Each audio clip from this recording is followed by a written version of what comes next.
He was the Al Capone of Japan, the Pablo Escobar of an underworld shogunate. The Sicilians would have called him the Godfather of all Godfathers. In his case, the capo of an organization based on feudal structures and claiming samurai values. Welcome to Intrigued Mind, and this is the story of Kazuo Taoka. For 35 years, between 1946 and 1981, Kazuo Taoka was the undisputed emperor of the Japanese crime world. He built the largest Yakuza syndicate the country had ever seen, from a family-run dockworkers union into a multi-billion-dollar criminal network. At the peak of its power, over 12,000 Yakuza were bound together under Kazuo's central command. Under his reign, virtually no facet of Japan's entertainment world escaped the sprawling influence of the Yamaguchi-gumi. Without further ado, Kazuo was born in 1913, the second child of a peasant family based on the southern island of Shikoku. His father died of illness before he was born, and his mother would pass away when he was just 6 years old. The young orphan would go on to live with his uncle and aunt in Kobe. His childhood was miserable, to say the least.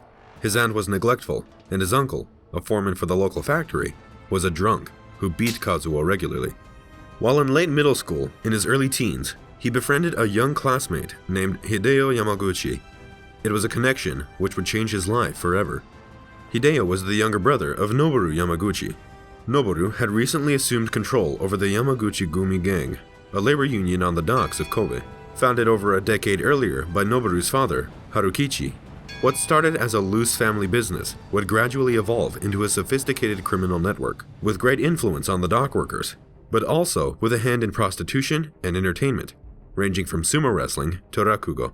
Before long, Kazuo was introduced to Hideo's older brother, the Kenichi, or godfather of the Yamaguchi-gumi, and soon they developed a rapport. Kazuo's wit and tenacity impressed Noboru, who would become a father figure and mentor to the ambitious young man. After Kazuo graduated in 1927, he worked for a brief period as an apprentice lathe operator at a local shipyard, but left after beating up the foreman over a dispute. Unemployed, Kazuo was taken under the wing of the Yamaguchi-gumi Kenichi, Noboru. He became an errand boy for the expanding syndicate, usually waiting on the big boss or working as a night guard. The young apprentice gained a reputation as a vicious fighter. He was dubbed the Bear from his signature move of clawing his opponent's eyes, sometimes gouging them out, and deliberately keeping his nails uncut for maximum damage. His hot temper would run him into trouble with the syndicate. While at a popular movie theater where the Yamaguchi-gumi worked as bouncers, he brawled with the theater owner, erupting onto the stage while a production was in full swing. As a consequence, Kazuo was entrusted to Matsutara Furukawa, a former disciple of Noboru, who would teach him business, sword fighting, and the samurai code, which the early Yakuza claimed to adhere to. Apparently, Kazuo's inclination for violence was untamable. In 1932, a dispute between fellow gang members and a rival escalated when Kazuo attacked the rival with a dagger, allegedly slicing off 2 of his fingers and splitting his forehead. Some 2 years later, in 1934, a disciple of Noboru's was savagely murdered by union dockworkers for intervening in a labor dispute. Not long after, an enraged Kazuo stormed into the union's headquarters, brandishing his sword, and slashed the union's president to a bloody death. He fled to the island of Kyushu, but later returned to Kobe to turn himself in, and was arrested in 1936. Incidentally, the same year he was formally initiated into the Yamaguchi-gumi, becoming a blood member. The following year, in February 1937, after his release, the violent gangster struck again. In a Kobe brothel, Kazuo attacked a former member of the Yamaguchi-gumi named Masayoshi Onaga, who had been kicked out of the gang. He beat him with an iron kettle until his head cracked open. Masayoshi's younger brother, Hachiro, tried to avenge Masayoshi's savaging and stormed the Yamaguchi-gumi headquarters. Kazuo was ready, and he slayed Hachiro with his sword. For this last crime, Kazuo was arrested and sentenced to 8 years in jail in a Kobe prison. He would spend much of World War II behind bars, but in July 1943, he was released with a reduced sentence of 2 years.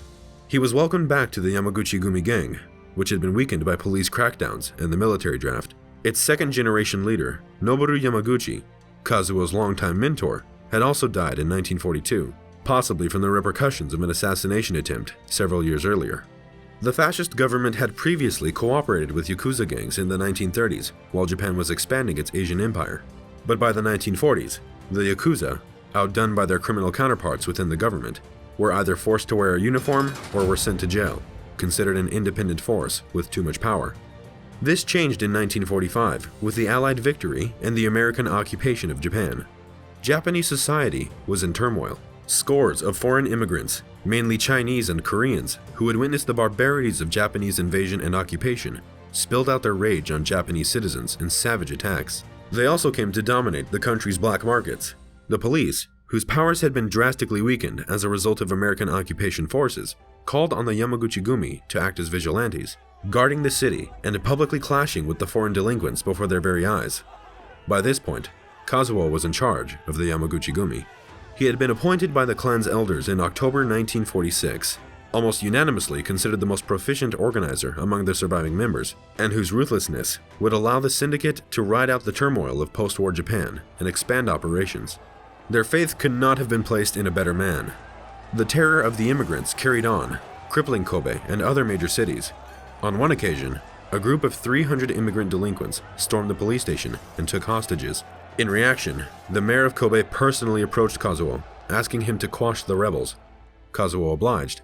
He and his allies ambushed the criminals at the police station, showering them with grenades and bullets, and swooping in with swords. Before long, the siege was quelled, and the influence of the foreign criminals was virtually decimated. A vacuum emerged for control over the black markets, which the Yamaguchi-gumi, under their new leader, readily seized. Perhaps more valuably, the syndicate had earned the gratitude and debt of the police. But if you think the Yamaguchi-gumi were just out to dominate the black market, think again. Kazuo was much more than a hot-headed gangster with an appetite for violence. He was a natural entrepreneur, and that, paired with his ruthlessness, would allow the syndicate to soar. Kazuo expanded the traditional unionist racket on the docks of Kobe, supplying scores of otherwise unemployable workers to construction companies. He would eventually found the Yamaguchi-gumi Construction Company, drawing on his legions of workers for major industrial contracts in Kobe, and later, throughout Japan. Before long, Kazuo had taken a financial interest in the cargo industry. He became vice chairman of the National Longshoremen's Association, which was just the start of Kazuo's long-lasting influence in Japanese politics. By the mid-1960s, the syndicate controlled 80% of all cargo loading on the Kobe docks, with investments in cargo transport companies grossing Kazuo $17 million in 1965 alone. Quite simply, Kazuo was building an empire. In carefully planned attacks on rival gangs, he expanded the influence of the Yamaguchi-gumi beyond Kobe, absorbing or eliminating competitors, and penetrating major cities like Osaka and Kyoto. What had commenced with an underground reign of over 20 to 30 direct subordinates, or koppun, had developed into an underworld empire controlling 343 Japanese gangs by 1965. By the end of the decade, 10,000 koppun were under Taoka's command. The whole operation was run like a feudal system, with archaic and symbolic ties of paternal authority versus filial duty. Kazuo was at the very summit of this network, the godfather of all godfathers, wielding tremendous political power, which allowed him to run the syndicate's operations with relatively little obstruction, while the country's tycoons and political figureheads feared or courted him. Key to Kazuo's success was that he urged Yakuza members to start a side business as if they were franchises, and ran the syndicate like a corporation, providing the various gangs with relative independence. He also expanded operation overseas on a scale which was unprecedented for the Yakuza. By the late 1960s, there was virtually no industry based on human vice or pleasure that the Yamaguchi-gumi hadn't dominated or had a hand in, from gambling to boxing, prostitution to baseball, and cinema to narcotics. Businesses as varied as hospitals, language schools, and amusement halls fell under their influence, while industries like waste disposal, trucking, and video games became the business of Yamaguchi-gumi Yakuza. Actors and entertainers owed their careers to the Godfather's patronage, while even the lowliest of Yakuza street urchins could count on Kazuo to resolve an issue. Though the huge crime empire inevitably gave way to infighting, with gangs vying for control and resorting to violence, Kazuo's rule was undisputed. Tribute poured in from the 100 or so top bosses, and the rival factions were always better in than out. By the late 70s, the empire was suffering from fractures.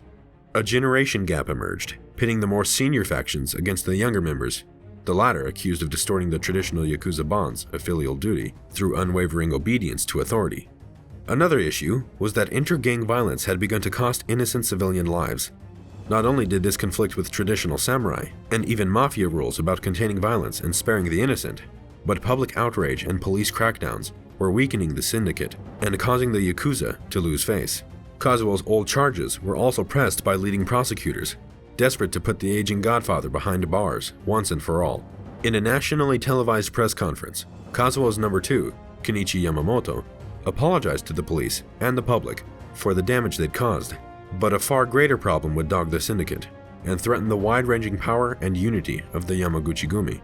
On a Tuesday evening in July 1978, while at a nightclub in Kyoto, the Godfather was shot in the neck by a rival gang member from the Matsuda syndicate. Kazuo was rushed to the hospital in a bulletproof Cadillac, escorted by police. Unlike the assailant, whose mutilated corpse was found several weeks later on a mountain near Kobe, Kazuo remarkably survived. However, his debilitating wounds would cause the gradual decline of his health. For the next 3 years, the syndicate's thousands of Yakuza held their breath, as the Godfather of all Godfathers' underlying heart condition chipped away at the last vestiges of his health. In July 1981, after 3.5 decades of running the largest Yakuza network Japan had ever seen, Kazuo died from a terminal heart attack. Thousands of Yakuza mourned the loss of the Godfather, but his long-awaited death had kick-started the long-expected succession crisis. The Yamaguchi-gumi had to face the facts. They had just lost their incredibly charismatic leader that had united over 500 factions into one crime federation, controlling over 2,500 businesses all across Japan. Today, the Yamaguchi-gumi remain the undisputed leaders of Japan's Yakuza gangs. With nearly 40,000 members, the syndicate boasts over half of Japan's Yakuza. Though its operations are spread all across Japan, its headquarters remain in Kobe. Most of the syndicate's internal structures are those which were implemented by Kazuo, and the Yakuza industries which Kazuo and his Koban dominated are broadly the same today.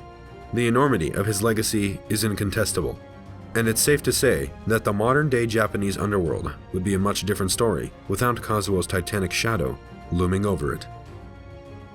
For more videos on the most amazing forgotten parts of our history, be sure to subscribe to the Intrigued Mind channel, like the video, and leave your suggestions in the comments below.